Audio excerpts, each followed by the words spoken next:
Donc, moi, après ça, j'avais une question beaucoup plus terrestre. J'ai fait donc 2 questions. La première, c'était pour savoir si effectivement, comme tu l'as filmé à Diamond Island, il n'y avait absolument aucun adulte, c'était que des jeunes, ou est-ce que c'est un parti pris pour accentuer cette jeunesse qui est laissée à elle-même face à son propre futur, par une génération démissionnaire? On peut même parler presque d'un État démissionnaire face à sa jeunesse. Et puis la deuxième question, c'était sur les autorisations de tournage dans les lieux, parce que je me suis dit que ça ne devait pas être facile à avoir, et le tournage a été fait de manière un petit peu clandestine par moment, ou est-ce que ça s'est fait de façon naturelle? La première question était sur l'absence d'adulte. Ouais. L'absence d'adulte, c'est un peu les deux.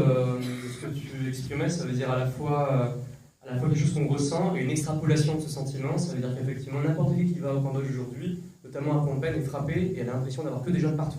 Il n'y a pas que des jeunes partout, il y a aussi des adultes et des plus vieux, mais on a vraiment ce truc d'être tout d'un coup, on a l'impression que c'est une population que de jeunes, qui est une conséquence démographique évidente du génocide Khmer Rouge, qui a vu un quart de la population périr en l'espace de 4 ans, et donc forcément, nécessairement, il y a un boom comme ça de la jeunesse, et ça donne cette impression-là. Et du coup, ça m'intéressait de tirer le trait à l'extrême dans le film, où finalement, le seul adulte qu'on voit, c'est la mère au début du film, dans le premier plan, la première scène, puis après, on ne la revoit plus, à part juste la scène où elle parle.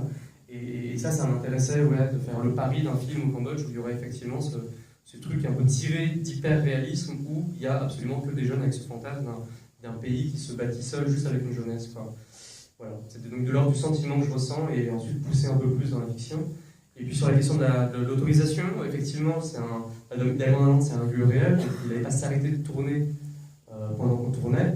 Et du coup, l'autorisation n'a pas été si compliquée à avoir. On a rencontré les dirigeants de Diamond Island, on leur a expliqué notre projet, et ils ont rapidement dit OK, et sans comprendre vraiment les implications que ça pouvait avoir, parce que tout le monde ne sait pas ce que c'est exactement que la folie d'un tournage, où effectivement, si sur les 7 semaines pour durer le tournage, on a dû tourner 5 semaines sur Diamond Island, c'est énormément de désagréments pour tout le monde. Pour eux aussi, les gens qui travaillent, parce qu'on a vraiment des milliers de gens qui sont en train de construire.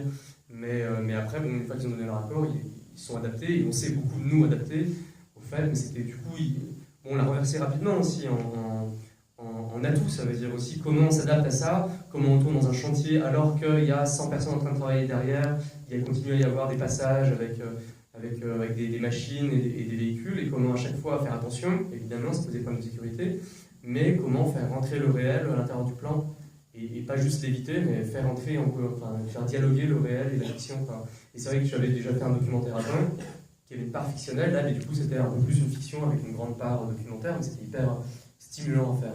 Il y avait aussi une part d'improvisation avec les acteurs, donc pour moi, il y avait vraiment, cette barrière était très fine